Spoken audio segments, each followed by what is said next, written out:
Data is simply changing the way that we shop, eat, vote, search, or even whom we marry. Today, all of us generate large volumes of data that is invaluable to companies, shops, restaurants, and websites. Analytics is the language of data. It allows us to talk to data, and more importantly, listen to what the data has to tell us. This becomes especially critical in today's workplace, where we are surrounded by data. By learning to listen to it, we can uncover hidden trends and insights that ultimately allow us to make better business decisions. What makes analytics truly amazing is that any system that generates data is a potential information goldmine. This could be a small household, a multi-million-dollar company, the snack food stall down the road, or even your own Facebook account. So why is analytics so important?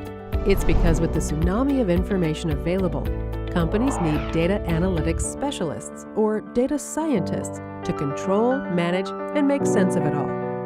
But there just aren't enough data scientists available.